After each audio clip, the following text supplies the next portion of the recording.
Qu'est-ce que l'infaillibilité pontificale? Le pape est infaillible en foi et en mœurs quand il parle ex cathedra, c'est-à-dire à partir de l'Église, et il est infaillible dans ce qu'il dit, mais pas dans ce qu'il fait. En politique, en science, le pape peut se tromper.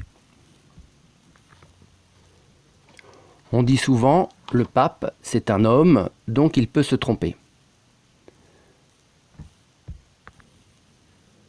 L'infaillibilité, en fait, elle vient de Dieu, elle vient du Saint-Esprit, qui se sert du pape comme instrument. Mais le pape n'en est pas la source. C'est pourquoi, au Vatican par exemple, au-dessus de la chaire de Pierre, il y a une représentation de la colombe du Saint-Esprit. Donc, tout en étant infaillible par le Saint-Esprit pour guider l'Église, le pape reste pécheur. C'est ce qu'on appelle l'impeccabilité du pape. Le pape n'est pas impeccable. Il reste un homme tout en étant pape.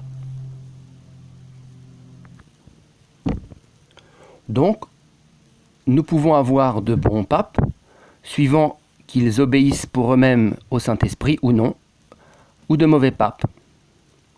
Un bon pape, par exemple, comme Saint Grégoire le Grand, ou un mauvais pape, par exemple, comme Borgia. En ce qui concerne les mauvais papes, la Bible nous dit « Faites ce qu'ils disent, mais ne faites pas ce qu'ils font ». Un pape peut aller en enfer s'il ne s'applique pas à lui-même ce qu'il prêche aux autres et pour toute l'Église. Mais il n'en reste pas moins, en tant que pape infaillible en foi et en mœurs, quelqu'un à qui nous devons obéir en tant que catholiques.